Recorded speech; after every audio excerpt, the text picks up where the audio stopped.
nerobilo sa to tak, že poďme to robiť pre followy, alebo poďme to robiť tak, skôr sa to vytvorilo takým štýlom, že ja som pridával jeho videá na môj Instagram, keď bol úplne maličký a všetci mi písali, že čomu nespravíš Instagram, že však aj psi majú účty a tak.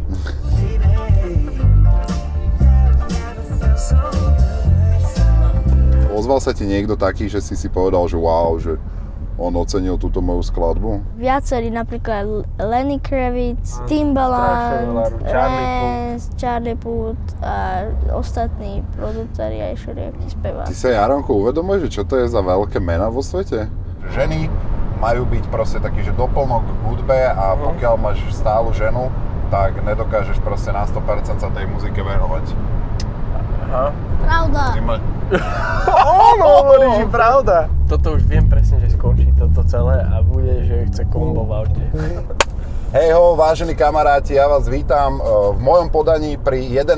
dieli Automatu a dnes si dáme konečne automat pre poriadnych hudobných fajnšmekrov a ja tu mám chlapcov, ktorých možno, že ani netreba moc predstavovať, súrodenci Hodekovci. Čaute chalani. Čaute. Ja som strašne rád, že ste prijali moje pozvanie, lebo vás si takto, že spolu posadiť do jedného priestoru je akože pre mňa veľmi zaujímavá výzva.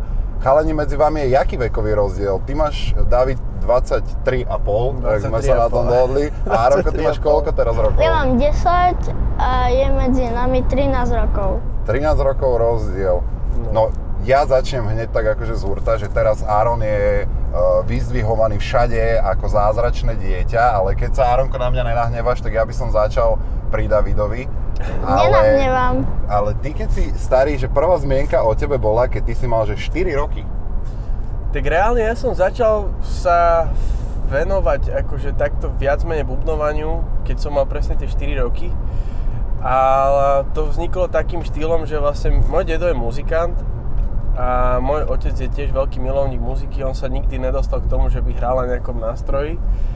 Ale mali sme doma veľkú zbierku rôznych nahrávok a bol veľký milovník a mamina je učiteľka tanca, takže tá hudba stále v dome bola. A vlastne nejak som sa k tomu dostal, že môj tato mi pustil jeden koncert kapely Earth, Wind & Fire a mne sa strašne zapáčil proste bubeník, ale neviem to vysvetliť, keď som mal 3 roky a od toho momentu, keď som si pozrel celý ten 2-hodinový koncert, tak som sa spýtal po koncerte otca, že či si ho môžem pozrieť ešte raz. OK. A on asi tušil vtedy, že tak niečo není v poriadku. Tak si povedal, že však dobre, tak si ho pustí ešte raz. No a od toho momentu som ho pozeral úplne, že každý jeden deň som ho mal na kazete. A už aj babka tak, že všetci vedeli, že keď už idem, tak automaticky berem aj kazetu.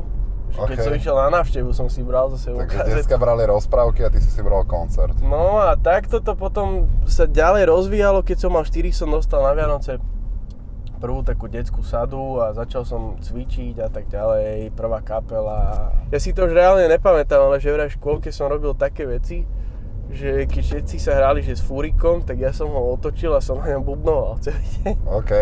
Ale tam bol taký rozdiel, keď sme sa my raz bavili o tomto na túto tému, tak tam bol taký dosť zásadný rozdiel medzi tebou a Aaronom, že ty si hovoril, že Aaron nemusel riešiť niektoré základné veci, ktoré sa učia na zuške, pretože v tom od začiatku vyrastol. On mal pri sebe aktívneho muzikanta od mala. No, v tomto bolo iné, že vlastne že keď Aaronko sa narodil, tak reálne u nás v dome sa pohybovali muzikanti dennodenne, čiže ja som mal skúšky a tak ďalej, vieš, že to bolo naozaj už trošku iné aj v tom, že on sa narodil do rodinného domu, ja som bol proste v garzónke, vieš čo myslím, a to, bolo to proste Bubenie v garzónke ináč to poteší. Ale pozor, ale toto som mal jedno z najväčších, že naozaj, že obrovské šťastie, že ja som síce vyrastal, že v garzónke, kde som aj cvičil, normálne, reálne som bubnoval v tej garzónke. Okay. A proste keď som necvičil, že chvíľu som necvičil, tak sa susedia sťažovali, že necvičím. Wow, tak ale to je, to je fakt, že sme mali takú partiu v podstate v tom paneláku, že vlastne všetci ma úplne podporovali, vieš. To je výborné, to si fakt, že mal také, no nelen, že šťastie, to bol vlastne normálne dar od Boha, že si mal možnosť to rozvíjať. Keď sa narodil malý Aaron, tak kedy si ty prvýkrát uvidel taký ten potenciál, že hopa, tak toto pôjde v týchto šlapajach? No reálne ešte ani chodiť nevedel, ale už keď sa tak držal nejakých predmetov, že už stál, tak v podstate sa hýbal do rytmu a to už bolo, ale takým spôsobom sa hýbal do rytmu, že to bolo zjavne jednoznačné, že to není nejaká náhoda, že som si nenamýšľal, že ježiš, on sa asi hýbe do rytmu. Ale vyslovene a lákalo ho to a mal svoje obľúbené pesničky už ako keď mal 1 rok. A my sme to nikdy nejak akože hlbšie neriešili, že by mal byť muzikant alebo by sa to mal nejakým spôsobom venovať. A raz došiel ten moment, že došiel ku mne hore do štúdia, ja som mal hore rôzne nástroje, aj basu som mal tak v rohu odloženú. A on sa pýtal, že čo to je. Ja že tak to je bas-gitara. No, že či môže skúsiť, že čo sa s tým robí. Ja že tak hovorím, vieš čo, tak skús. Tak si sadol a to bola reálne veľká basa, vieš, on mal 4-5 rokov. Tak jak som mu to dal, tak to ledva vedel držať, vieš. Aha. Ale vlastne som mu vysvetlil princíp, že vlastne brnkáš a držíš vlastne na hmatníku, že keď chytíš iný tón, tak to má iný tón. Ja úplne jednoducho som mu to vysvetlil. A hneď začal hrať proste taký jednoduchý groove na takých 2 tónoch. A ja som kúkal, že to nejak není v pohode. Tak hovorím, oco, kúkaj, že toto je nejaké divné. A on iba kúkal na mňa, on to iba hral. Tak hovorím, fajn, a otec chytil tú basu a on ju dal proste do obývačky. Že dovtedy bola v štúdiu a on ju dal do obývačky a proste ju položil medzi hračky. A nič iné sme nespravili. A tým, jak on tam videl tú basu medzi tými hračkami, tak on keď sa hral s autíčkami alebo tak potom niekedy chytil tú basu, potom si hral na svoje obľúbené pesničky, akože hral, hej. A tak, no a za nejaké 3 týždne alebo tak už sa naučil hrať nejaké prvé jeho obľúbené skladby, akože ich reálne hral. A potom takto to išlo v podstate postupne, že veľmi rýchlo sa učil a tým pádom mu to aj bavilo, vieš, že mal z toho pocit úspechu a teraz sedíme tu. Tak. Aronko, my ťa všetci považujeme za zázračné dieťa, ale povedz mi, čo ty máš vlastne rád okrem muziky? Čo ty ešte robíš? Ja rád sa hrám s kamarátmi, som rád v škole. Veľmi rád športujem, napríklad futbal, hrať basketbal a všelijaké iné športy. Bavia ťa športy? Áno, veľmi. A ešte ma baví hrať všelijaké videohry. A čo tvoji kamaráti hovoria na to, že si takýto bas-gitarista veľký? Akože veľmi sa o tom nerozprávajú, lebo tak oni sa do toho nerozumejú. A už sa niekto z nich počul niekedy hrať? Boli sme v Komárne, tam som myslím mal ešte koncert, hlavne nie cez koronu, ale vtedy tam pár ľudí bolo, myslím, a takže ma počuli. A kedy si ty tak vlastne uvedomil prvýkrát, že čo s tou gitarou robíš a že ti to ide lepšie ako ostatným? Tak akože ja som to v živote tak nebral, že teraz, že neviem teraz, že akože ja som nejaký lepší, alebo jak by som to povedal, ale tak robil som to, čo ma baví a doteraz ma to baví. Skúšam vlastne na tom hrať a cvičiť čo najviac, aby som vždy sa posúval a tak, aby som bol lepší vždy. A keď si urobíme taký, že priemer, tak koľko z toho svojho voľného času sa venuješ tej bas-gitare a koľko venuješ svojim kamarátom, videohrám a športu?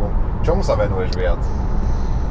Tak to je vždy inak, že napríklad, že včera sme s Davidom boli v štúdiu, tam som tiež cvičil, robili sme všelijaké skladby a cez obed, po obede zvyknem ísť von a s mojim bratom sa hrám všelijaké športové hry, futbal, basketbal.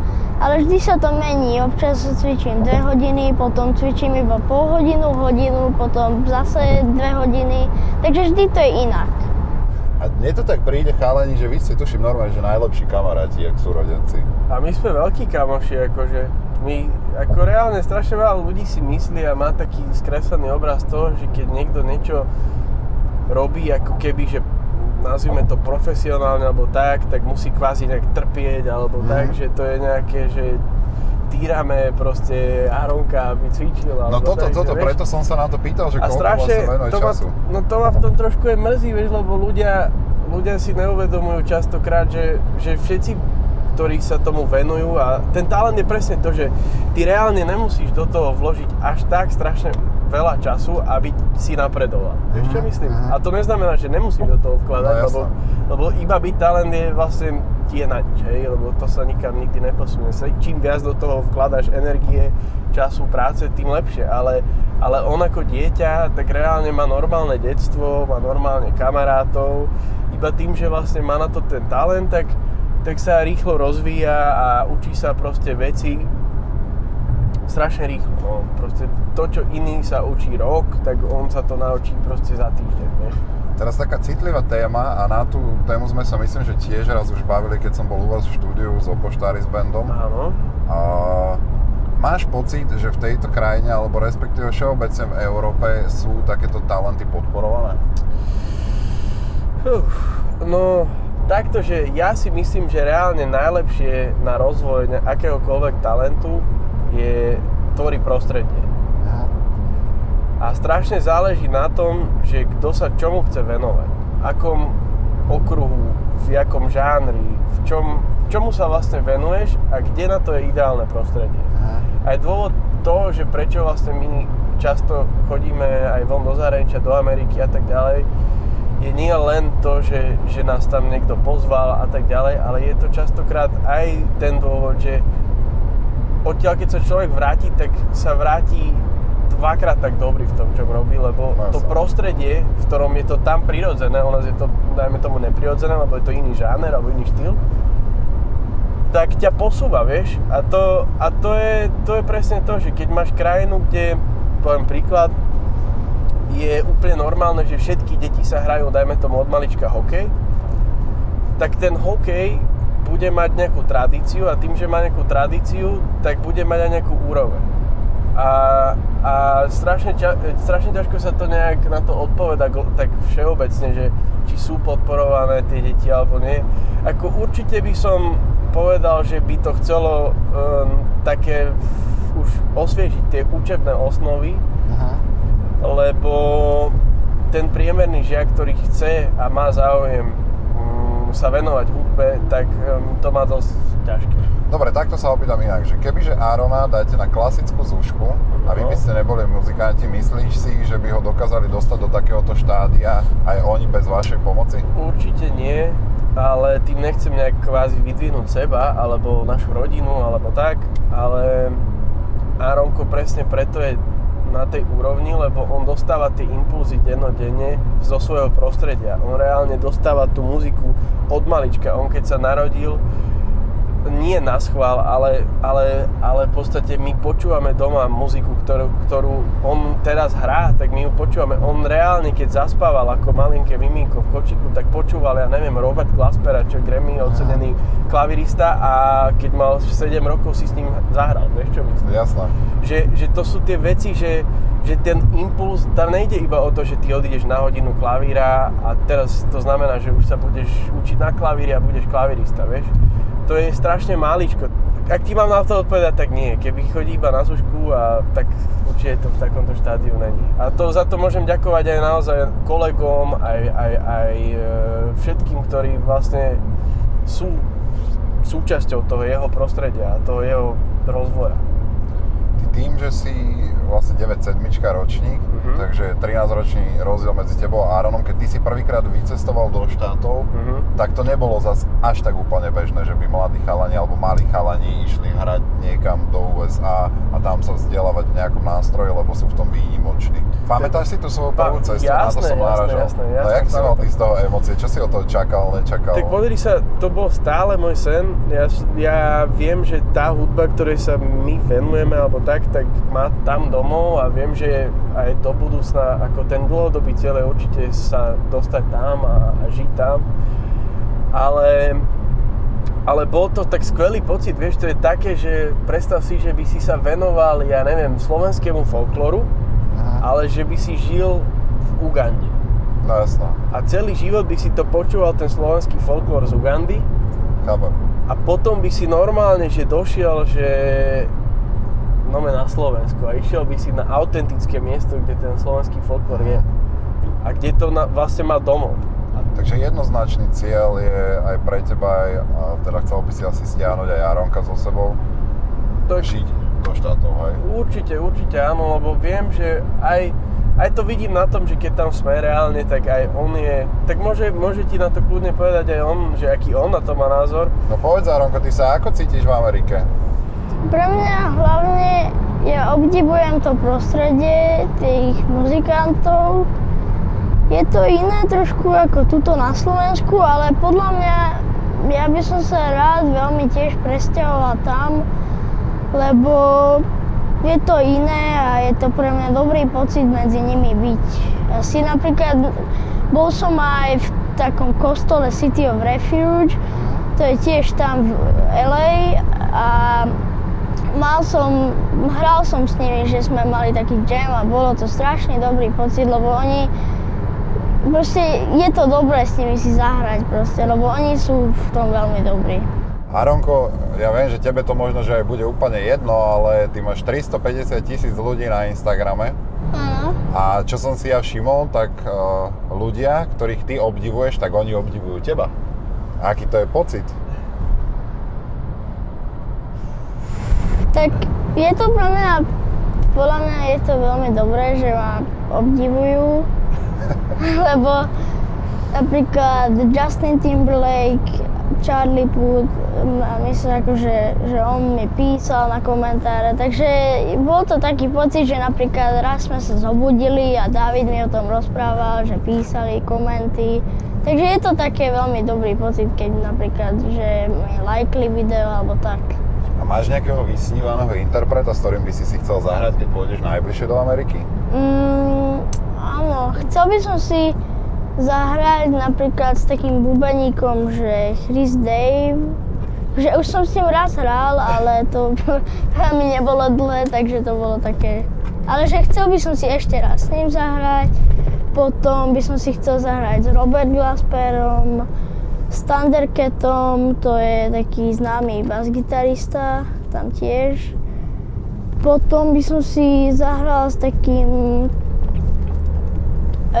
kebyže ešte žije, ale to sa už asi nestane, s Jaco Pastoriusom. A tak to už sa nestane. Takže to sa už nedá.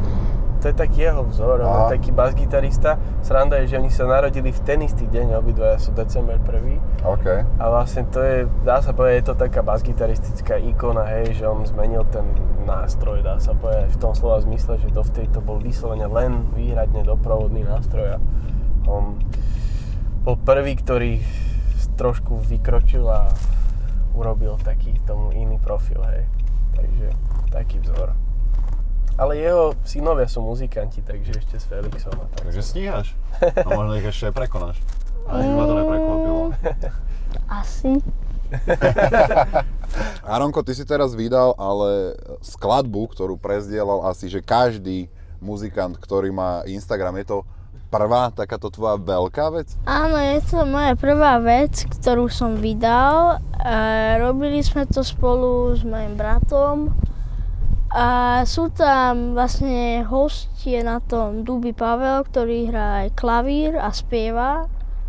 A potom je tam gitarista Tom Ford z Anglicka. A to je všetko. A ešte tak sme robili tú skladbu, že najprv, že David má kamaráta, Richarda Ščina a s ním... A už nie sú kamaráti? Ale sú. Ale áno. A boli v obývačke a tam robili demo. Áno, a však dobre, poď, dobre ideš. Dobre. Tam robili demo a potom urobili tú skladbu a ja som na to nahral basu a potom sme to preposlali tomu Dubimu. No a ty si vyberal hostí, koho chceš mať na tejto skladbe? Keď dobre viem, keď si dobre pamätám, takže on nám napísal, že či by sme nechceli spolu spraviť nejakú pesničku, nie David? Ono to bolo tak, aj to tak v podstate je naďalej so všetkými spoluprácami ohľadom aj EPčka, ktoré sa chystá a tak, že spoločne to tak riešime s Aronkom, že není to vyslovene, že iba ja alebo iba on to rieši, že máme, vieš, aj podobný vkus, dá sa povedať, aj počúvame tých istých ľudí, takže on bol jeden z takých, čo sme naozaj, dá sa povedať, že od malička tiež som na ňom istým spôsobom vyrastal, tak to bola taká veľká vec, lebo však povedz, kde si sa s ním vlastne spoznal? Tak my sme sa spoznali v Amerike, LA. A tak to bolo, že nás pozval, lebo ma videl cez Instagram, a nás pozval do Ameriky a tam, no nie do Ameriky, ale mal tam jeden koncert. A tam vlastne sme sa stretli prvýkrát a tam som s ním hral jednu skladbu. A ty už keď chodíš na takéto, že ťa niekto pozve na svoj koncert, tak už si rovno bereš asi aj bas-gitaru so sebou, že? Áno. Že už bez toho ani nechodíš pozerať koncerty. No, ale bolo aj tak, že pamätáš sa s Robert Glasperom, keď sme boli na tom koncerte, tak ťa zavolal hrať a si hral na tú obrovskú basu, pamätáš sa? Derek Horn. No.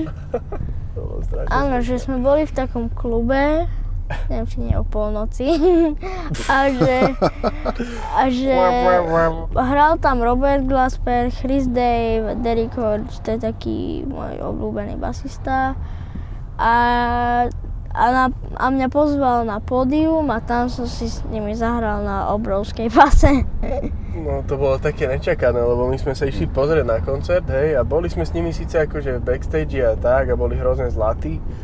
A zrazu hrajú a on, že no, že a teraz by som chcel pozvať, že Áronka, že on tu niekde je. Tak mi, že OK. Tak tam išiel a v podstate mu dal tú obrovskú basu, ešte to bola aj 5-strunová v živote, predtým nehral na 5-strunovej base. OK. No a dali mu to do ruky a hral, no. Bolo fajn. No a vizuál, všetko, ty si teraz, ale Áron, ty akože ty si normálne, že schopná tvár už, že ty pred kamerou vyzeráš super, bo aj ten tvoj videoklip má, že už naozaj, že úroveň, je to také profesionálne, tak aké si mal ohlasy na tento svoj prvý taký profesionálny počin? Tak, neviem, také, neviem ani, akože... On si moc nečíta, že komenty a tak, že on to až tak nerieši. A ľudia ti písali nejaký, alebo ozval sa ti niekto taký, že si povedal, že wow, že on ocenil túto moju skladbu? Akože, tak to bolo, že asi, áno, jeden, alebo viacerí, napríklad Lenny Kravitz, on je taký gitarista, keď dobre viem. Aj spevák. Potom Robert. Timbaland, Charlie Puth a ostatní produceri aj všelijakí speváci. Ty sa, Járonko, uvedomuješ, že čo to je za veľké mená vo svete? Že uvedomuješ si, akí oni sú známi a úspešní v tom, čo robia? Áno. Ale je ti to celkom jedno, že? Akože, ja. Výborné, to je výborné. Tak lebo, vieš, popravde aj s tými sociálnymi sieťami, akože vyslovene napríklad s tým Instagramom je to tak, že nikdy sa to nejak, vieš, že nerobilo sa to tak, že poďme to robiť pre followy, alebo poďme to robiť tak, skôr sa to vytvorilo takým štýlom, že ja som pridával jeho videá na môj Instagram, keď bol úplne maličký a všetci mi písali, že čomu nespravíš Instagram, že však aj psi majú účty a tak. A ja, že však, tak dobre, tak mu spravím účet, tak ani som nevedel, ako ho mám nazvať ten účet, tak som ho nazval, že Áron basista, ne, že Áron the bassist. Aha. A vlastne iba sme pridávali videá, keď si pozrieš nejak ten účet, tak tam reálne nejaký špeciálne iný content ani není. V konečnom dôsledku Áronko ani dodnes až tak si nejde ten Instagram alebo tak, že nerieši to, hej. Akože viem to povedať, že z prvej ruky, že naozaj to nejak, akože teší sa z toho, že Ježiš prezdielal to téma alebo ten, ale nejak to nerieši to do hĺbky, hej. Nakoľko ty vlastne zásahuješ, David, do tvorby Áronkovej? Vieš čo, ťažko sa na to odpovedá v tom slova zmysle, že on mi je celkom ako rovnocenný partner, čo sa týka akože hudobnej tvorby. Takže robíme to tak 50-50, to znamená, že strašne ťažko by som aj nejak vysvetloval, že čo z toho je moje, čo z toho je jeho a tak ďalej. Že tá tvorba je strašne ako keby prirodzeno organická, vieš? Už sa ti niekedy, Járonko, stalo, že si niečo vymyslel a tvoj brat ti povedal na to, že to je blbosť? To sa stalo veľakrát, že ma opravil, že mi povedal, že radšej to vymeň a že to není dobré a že to nahrať niečím, že tam dám napríklad, že to trošku zmeň, pridaj tam to. A že ma tak opravoval, že nepovedal mi, že teraz to není dobré. A veríš svojmu bratovi, keď ti niečo povie? Áno, tak lebo on to vie. Takto to nejak máme, tak ja sa ho snažím viesť takým štýlom, že ja sa ho nesnažím meniť v tom slova zmysle, že jeho myšlienky nejak nevyhadzujeme von oknom, lebo má veľmi dobré myšlienky. A častokrát to chce len nejakú kozmetickú úpravu, vieš, že aby tá finálna forma, aby mala proste finálnu formu, vieš čo myslím. No jasno. Ale musím povedať, že tým, že odkedy sa venuje aj akože beatmakingu a tak ďalej, tak strašne aj v tomto sa vieš, že posunul, lebo všetko je iba o tom, že či to reálne robíš, alebo to nerobíš, vieš, že keď do toho vkladáš ten čas a reálne sa tomu venuješ a sleduješ to a študuješ a v kuse to, vieš, akože ideš si za tým, tak sa ti tie informácie nazbierajú a tým, že to robíš, sa ti robia aj skúsenosti, vieš. Takže. Kde je taký piedestál pomyselný muzikanta, vieš? Lebo keď sa teraz tak o tom bavíme, že fakt, že Áronko má 10 rokov a počúvajú ho najznámejší svetoví umelci, hrá s najlepšími, cestuje po svete vďaka svojej muzike. A nebojíš sa niečoho takého, že proste príde moment, kedy bude mať pocit, že už nemá kam napredovať? Ja si myslím, že v tomto presne umenie, celkovo nielen muzika, ale umenie je v tomto úplne krásne, že tento moment reálne vznikne len vtedy, keď si ho sám, že si uveríš tomu, že už není viac ako ty, ale keď si vychovávaný a veríš tomu, že stále niečo je viac ako si ty, tak tento moment sa nemôže stať, lebo reálne ja to stále tak prirovnávam, že čím viac vieš, tým menej vieš. No jasno. Lebo keď si na začiatku máš jedny dvere, cez ktoré prejdeš a teraz dojdeš do miestnosti, kde sú 4 dvere. A teraz hoci ktoré si vybereš z tých 4 dverí, tak zase ti otvorí miestnosť, kde sú zase 4 dvere. A pôjdeš zase do niektorých a zase sú tam 4 dvere. To znamená, že počasie si uvedomíš, že tých možností je, dá sa povedať, nekonečno a čím viac toho vieš, tým viac si uvedomíš, že koľko vecí ešte nevieš. To znamená, že reálne to nemá konca. A to je na tom super, že ty sa nemusíš vlastne ako keby zamilovať do nejakého cieľa, že tento cieľ je to, čo chcem dosiahnuť, ako všetci máme cieľa, aj ja, aj on, aj asi všetci. Ale keď sa zaľúbiš do toho procesu, jak si za tým cieľom ideš, tak to je to, čo ťa potom naplňa, vieš. Áronko, ty si otvorený aj takej možnosti, že by si sa niekedy začal aktívne venovať aj nejakému inému hudobnému nástroju? Asi nie, ale ja si myslím to, že podľa mňa každý muzikant, aspoň ja si to myslím, že by trošku vedel, akože musel vedieť, nemusí, ale tak aby... Mal by vedieť hrať na každom nástroji iba trošku, že klavír, že by musel vedieť iba trošku bubny a tak ostatné nástroje. A ja sa teraz snažím napríklad klavír, lebo to mi pomôže aj v hudbe, aj keď vytváram ten beat a aj bubnovať si občas, že si vymeníme, že brat hrá na base a ja hrám na bubnoch, alebo tak si hráme, alebo na gitare zvyknem si občas tak hrať a tak. Baví ťa beatmaking? Baví ťa, alebo produkcia je to asi viac vo vašom prípade? Baví ťa produkovať muziku? Že bavilo by ťa aj iným interpretom robiť veci? Alebo by si chcel vydávať iba svoje pesničky? Baví ma to, lebo je to také, jak všelijaké hry, lebo vlastne tam kebyže programuješ, asi vytváraš tie svoje nápady, takže to je také kreatívne, ja by som to povedal. Možno, ak si to doteraz nikto ešte nespojil, alebo niekto náhodou nespojil, tak ty vlastne pod svojou prezývkou Howdy máš na svedomí spolu s Gailom asi najúspešnejšie EP, ktoré vyšlo tento rok, Čiže Simu OMG, tak mi povedz, že ako ty vnímaš úspech tohto EPčka, lebo čakali ste to vlastne, keď ste to robili, to za 5 dní sa vám to podarilo spraviť? Hej, to vlastne sme si povedali, že poďme spraviť proste projekt, ktorý bude tým zaujímavý, že vlastne ho spravíme tak, že každú pesničku budeme robiť jeden deň, ale že od základu, že ešte nič nemáme, do totálneho proste finishu, hej. A ja som vedel úplne od začiatku, že to dáme, že to není akože problém, len to bolo ako výzva, hej, a mám rád takéto výzvy a vedel som už, keď sme tvorili tie pesničky, že proste bol tam ten vibe a bolo to, ako mal som ten tušák, že to bude to ono, vieš, lebo takto. Keď si producent, máš dve možnosti, že staráš sa ako keby o to svoje dieťa, tú skladbu, alebo proste urobíš beat a proste ho predáš a ti je to jedno, čo s ním bude. Ja skorej, keď to mám nazývať, že som bol producentom toho, tak to je skorej tá prvá varianta, keď ťa to zaujíma, že čo sa s tou skladbou bude diať, vieš. Ale čakal si, že až toto sa s tým udeje? Vieš čo, ja ti poviem úprimne, že hej. Lebo sú to také čísla, ktoré nemajú na Slovensku období.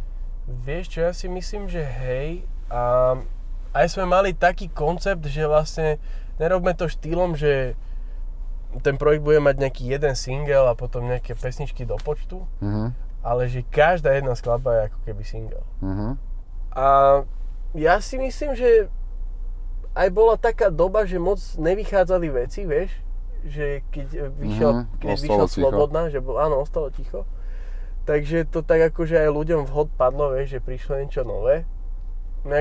Vieš čo, keď sa pýtaš na to, že či som to mal nejak špeciálne tak premyslené s Gailom, alebo tak, proste my sme len chceli mať kvalitný produkt, ktorý sme nerobili na náhodu, ale vedeli sme, že proste toto je ono, vieš. OK. Áronko, a ty čo hovoríš na takýto štýl hudby? Tebe sa páči si mi na EPčko posledné? Áno, ja som vždy tam bol hore s nimi. Ja som to počúval, aj som niekedy nahrával nejakú basu, alebo jak to bolo. A mne sa to páči, lebo bol som medzi nimi a chcel som vždy zostať hore, aby som medzi nimi mohol byť. Chalani, ja som si vymyslel novú rubriku do automatu, lebo mne sa začali hromadiť veci na firme a niektoré sú akože extrémne nezmysly a teraz mi došiel balík od Marlenky, keď sme to s Davidom pozerali už. David, vyťahni odtiaľ nejakú takú že špecialitku. Tento pán, on to celé vymyslel. Začo? Pán Marlenka. Začo extrémne ceníme tú profilovku. Áno. Vyťahni nejakú vec, ktorú si v živote nevidel odtiaľ. Priznám sa ti, že tekutú Marlenku som ešte nevidel. A to je nejaký, čo to je? Medový čaj. Tak skús to ty. Ja? Tak dobre, tak čo ja. Čo to spraví? Mňa zaujíma aj henta vec v tom sáčku mi podaj. Počkej. Áronko, Áno? môžem si s teba urobiť pokusného králika? Medový dezert. Môžeš. Vyskúšaš prosím ťa takýto medový dezert? Môžem, daj. Daj si. Ideme na vec. Naraz. No, chlapci, Počkaj, ale ty si skúste. tiež musíš niečo Tak dať. mi niečo podaj odtiaľ. Toto vyzerá moc dobre. OK, ja som obišiel fajn. Dobre. Však ale ja som moderátor. No, počkaj. Voní to dobre. Aj toto voní dobré. To je kola. Hej, No neviem. Ne, voní to jak. sme otestovaní, môžeme šerovať. No ideme na to. Na boj. 3, 2, Na boj. 1. Dobre. Tak toto je že fakt dobré. Tak to si viem predstaviť. To je fakt dobré. Aj to si Je tam ešte, ochutnaj to aj ty. Vieš čo? Zaujímavé. Ne, ja si nájdem iné. Aha. Áron, akú máš rád pesničku, že by si nám zahral?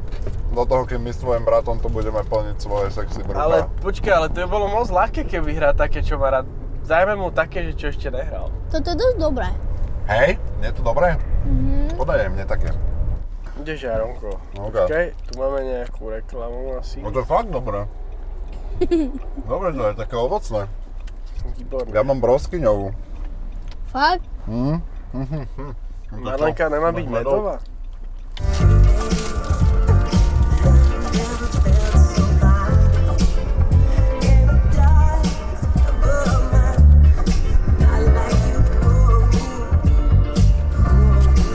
Pozor.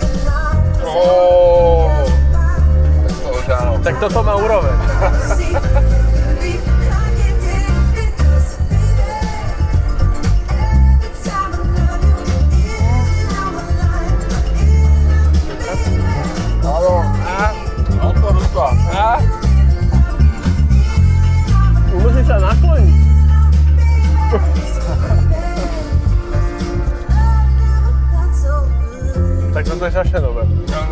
Daj ešte jeden. Aby som nebol, že ja... Nedbám.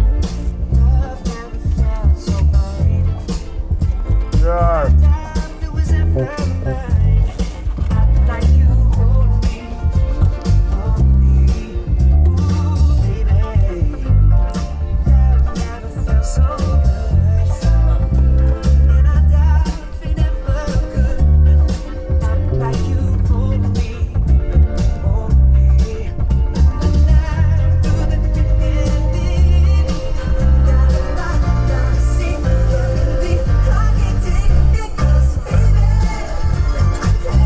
Není fér.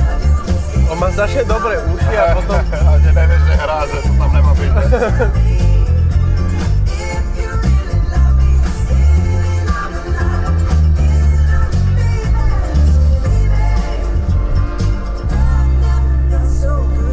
Aronko, poznáš Beatku Dubasovú? Koho? Výborne, výborne. to sme potrebovali počuť. To som chcel.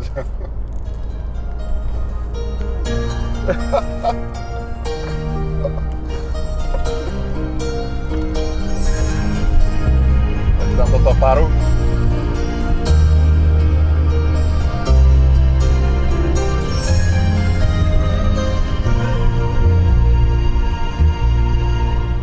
Áno, na prejde drop, pozor.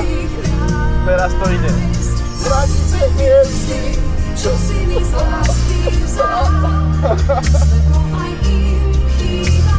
Áno, už to bude. Áno.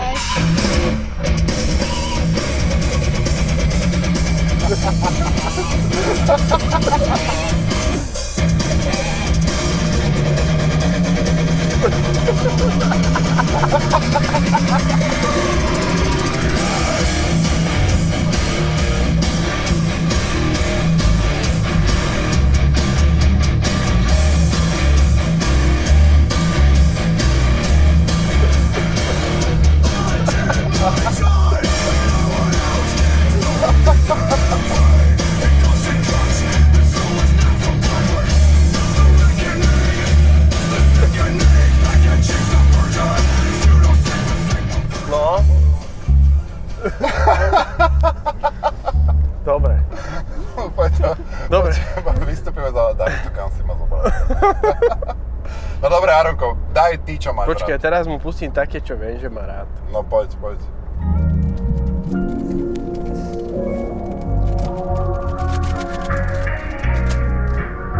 Nedáš si to nakoniec?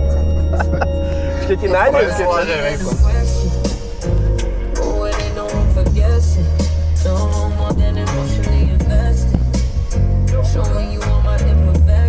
Nájdeš tam ešte niečo? Potom už sa to tu dosť opakuje. Alebo daj oný DR, urobíme mu ale bodovanie. Môžeme ho bodovať za hranie.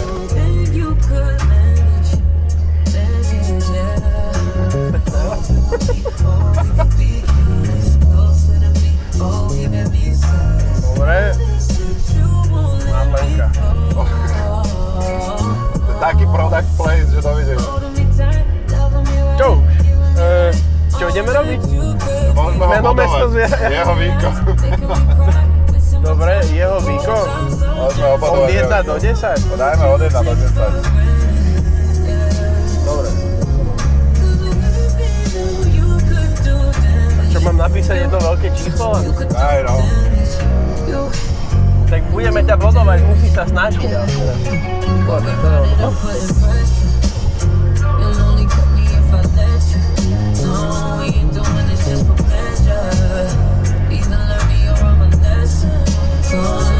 Takto som to ohodnotil.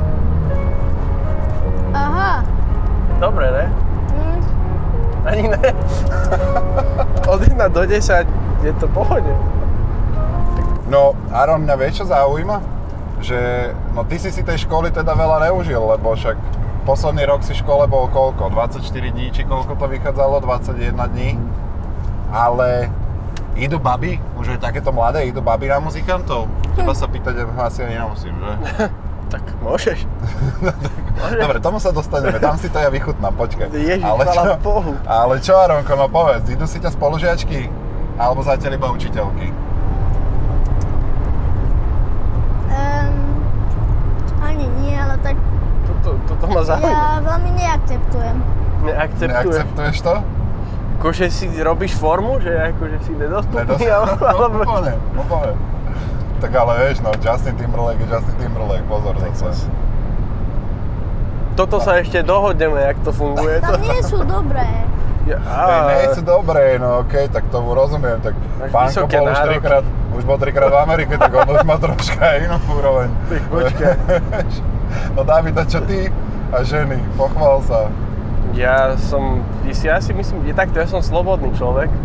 Ako myslím slobodný, že som nezadaný. Okay. Ale akože som dosť taký slobodný všelijak, ale dobre, ja sa ako nesťažujem. Vieš, lebo veľa muzikantov v takomto mladšom veku hlavne zastáva takúto filozofiu, že ženy majú byť proste taký, že doplnok k hudbe a pokiaľ máš stálu ženu, tak nedokážeš proste na 100% sa tej muzike venovať. Aha. Pravda. Ono hovorí, že pravda. No tak dobre. A čo hovorí na to starší brat? Tak ja si myslím, že strašne záleží aj, že jak to tá dotyčná slečna akože vníma, akože ona jak to bere. A či to vôbec akceptuje toto povolanie netradičné by som nazval, lebo predsa to má aj svoje plusy aj minusy, hej, hlavne keď si vo vzťahu, tak má to aj pre tú ženu možno nejaký minus, ale... Tak ty si vyskúšal aj také, že si mal aj ženu z branže a mal si aj ženu, ktorá bola že úplne mimo branže? Áno, jasné. No a čo ti viac vyhovovalo? Ale vieš čo? Lebo podľa mňa mať úplne zainteresovanú ženu tiež není úplne, že... Ne, vieš čo, z branže je to asi v tom slova zmysle, že tomu rozumie a vie pochopiť proste niektoré veci, tak je to v tom slova zmysle určite lepšie. Ale zase ja si myslím, že to ani není o tom, že či je z branže alebo není, ale to je skôr o tom, že či tomu chce rozumieť alebo nechce rozumieť, vieš, že... Takže aktuálne ešte si nestretol žiadnu budúcu pani Hodekovú, ktorá Vieš čo, rozumie. ani sa vyslovene nejak nezameriavam, že by som chcel mať nejakú pani Hodekovú, lebo toľko je všelijakých vecí, čo ešte všetko chcem riešiť, vieš, že dosť. Vieš, čo ma pri tebe zaujíma? Tak toto ma zaujíma tiež. Ty si muzikant od malička a u nás na Slovensku je taký zvyk, že väčšinou muzikanti, alebo aj beatmakeri, producenti, alebo ľudia, ktorí filmmakeri a proste ľudia, ktorí robia takéto okolo interpreta v podstate, vieš čo myslím, okolo tej hlavnej persony, ktorá to vlastne celé predáva toho mena hlavného, u nás to tak funguje na Slovensku, jasne. Tak začnú chytať chtič, že aj oni sa chcú stať tou prvotnou personou, čo u nás na Slovensku možno úplne není za nástrojom až tak možné. Máš ty nejaké takéto ambície, že začať rapovať alebo spievať? Akože ja od malička sa venujem aj tomu, že tak hobby, akože si rapujem, akože v anglickom jazyku. Preto sa pýtam. Ale vieš čo, nemám vyslovene, že nejaký chtič, ja viem, že kde je moje miesto v tej celej produkcii a viem, že čo ja robím vlastne dobre a tak ďalej. Takže nemám nejaké takéto ambície, že by som chcel byť ten frontman alebo chcel by som byť vyslovene nejaký artist, ale určite kebyže spravím nejaký projekt, kde sa predstavím aj ako artist, tak vôbec to nevylučujem alebo čo. Vieš, beriem to tak, že je to súčasť mňa, vieš. V podstate ja som není, že vyslovene len bubeník, alebo len producent, alebo len to. Proste ja som ja a keď k tomu patrí aj to, že občas rapujem, tak občas rapujem, vieš, a nemám sa problém tým prezentovať. Myslíš, že tie veci možno v zahraničí niekde majú takúto vysokú úroveň práve preto, že tí ľudia to presne takto berú, že viem, kde je moje miesto a v čom som najlepší a že tomu by som sa mal primárne venovať? Vieš čo, asi aj áno. Keď nad tým rozmýšľam, tak si myslím, že určite áno. Častokrát sa mi zdá, že ľudia strašne sa náhlia za tým, aby dohnali svoje nedostatky, namiesto toho, aby robili na tom, v čom sú dobrí. OK. A všetci sa potom nejakým spôsobom tak vyrovnajú, ale chýba proste tá osoba, ktorá je vyložená v niečom, že naozaj jedinečná, výnimočná.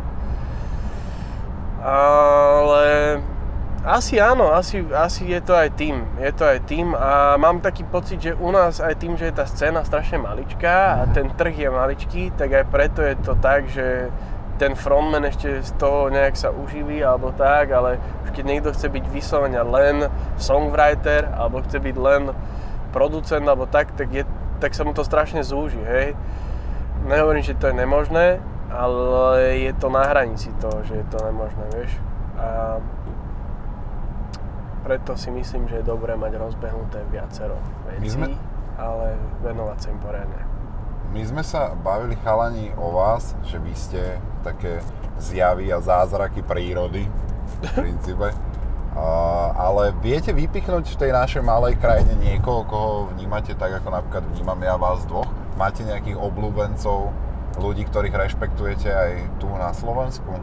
Možno určite najprv áno. ty a potom Áronko. Určite áno, akože takto, že ja sa nestažím tváriť, že vôbec Áronko menej sleduje akože slovenskú scénu, ale ja tým, že vlastne aj tvorím aj so slovenskými interpretmi, tak to nejakým spôsobom evidujem a vnímam, takže určite sú interpreti, ktorí sa mi ľúbia. Ja napríklad veľmi rád mám tvorbu, dá sa povedať už našej rodiny Anitky Soul, hej. Naozaj je mi to blízke aj štýlovo a tak ďalej. Páči sa mi, čo robí Mikey z Larry's Dime. Páči sa mi proste veľa rôznych štýlov. Toto je to, že ja reálne aj s Áronom počúvam, že úplne hociaké štýly. Že ťažko to nejak akože aj kategorizovať.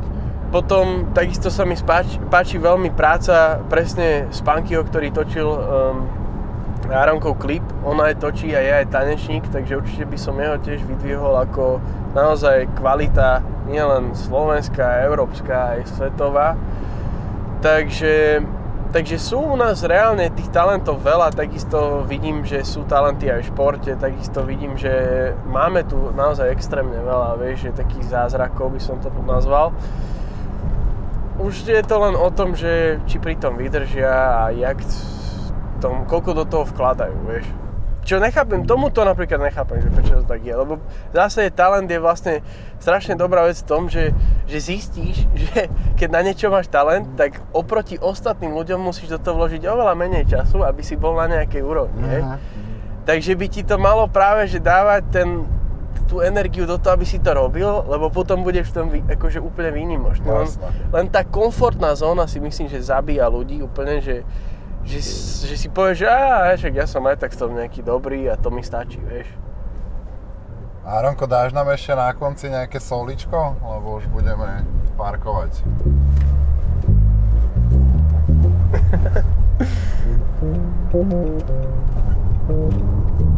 Tak to ešte v aute nehral, to je sila. Toto už viem presne, že skončí toto celé a bude, že chce kombo v aute. To je len dobre. Dám pokutu tuto niekomu? A ja.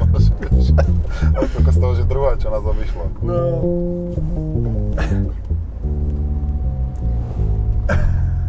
On sa kúkal z auta. Áronko, potrebujem od teba ešte, aby si mi vyhodnotil súťaž, ktorá bola v poslednom automate s Erikom Trezorom. A on sa pýtal, že ako sa volá ich barbershop, ktorý majú. Tak ja budem tu scrollovať komentáre a ty mi povedz, že kedy stop. Dobre. Stop.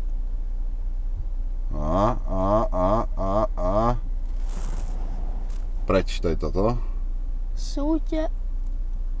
To meno? Áno. Tom Mik 1. Tak, ja ti lajknem Tomik 1, tu ťa máme, toto rúžové.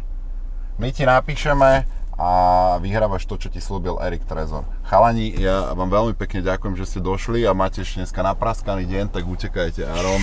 Díky moc, bolo mi cťou. Dobre. Čaute. Čau. Čaute.